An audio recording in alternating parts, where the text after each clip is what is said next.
ऋतंभरा ये भी गायत्री की एक धारा है। इसी को प्रज्ञा कहते हैं, जिसे धी तत्व की प्रेरणा के लिए सविता देवता से प्रार्थना की गई है। वो ये ऋतंभरा प्रज्ञा है। इसका स्वरूप समझने और उपलब्ध कराने का उपाय बताने के लिए सुव्यवस्थित ब्रह्म विज्ञान की संरचना हुई।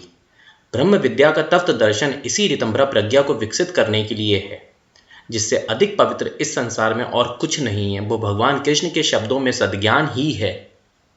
इसकी उपलब्धि को ज्ञान चक्षु उन्मीलन ही कहा गया है। उन्हीं दिव्य नेत्रों से आत्मदर्शन एवं तत्व दर्शन का लाभ मिलता है।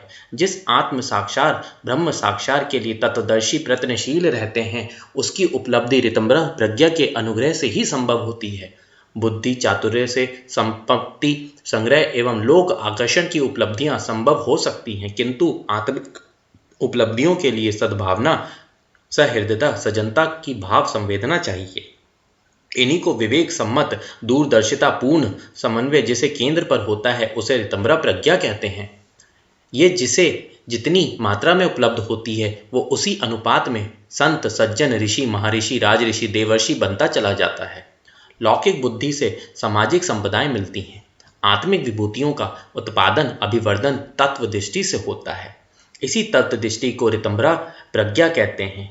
जीवन को गौरवान्वित करने तथा पूर्णता के लक्ष्य तक पहुंचाने में सारी भूमिका ऋतंभरा प्रज्ञा को ही संपादित करनी पड़ती है। ईश्वर का सबसे बड़ा वरदान ऋतंभरा प्रज्ञा है। उसका हृदय होता ही माया के समस्त बंधन कट जाते हैं। अज्ञान अंधकार को मिटाने में जिससे अरुणोदय की कामना की जाती है, ये सविता का आलोक ऋतंभरा प्रज्ञा के रूप में प्रभातकालीन उषा बनकर ही अपने अस्तित्व का परिचय देता है। प्रज्ञा का अवतरण होने पर मनुष्य की आकांक्षाएं, विचारधाराएं एवं गतिविधियां मायाबद्ध जीवधारियों से सर्वथा भिन्न हो जाती हैं। वे वासना तृष्णा की कीचड़ में सड़ते नहीं रहते, वरन अपनी नीति को उत्कृष्ट चिंतन एवं आदर्श कर्तव्य के साथ जोड़ते हैं। लोग क्या कहते हैं, क्या करते हैं, इससे वे तनिक भी प्रभावित नहीं होते। लोभ मोह की मदिरा पीकर उन्मत्त हुए पथ भ्रष्टों की प्रति उन्हें करुणा बनी रहती है और उनके उद्धार की बात सोचते हैं, पर ये स्वीकार नहीं करते कि परामर्श को अंगीकार करें। ऋतंभरा प्रज्ञा के सहारे ही वे ऐसे साहसिक निर्णय ले पाते हैं जो मोहग्रस्त भव बंधनों से जकड़े हुए जन समाज की अपेक्षा सर्वथा भिन्न होते हैं। ईमान और सच्चाई के अतिरिक्त और किसी का परामर्श उन्हें प्रभावित नहीं करता। प्रज्ञा का इतना सरोज कवच पहनने वाले ही जीवन संग्राम में विजय प्राप्त करते हैं और इस धरती के देवता कहलाते हैं।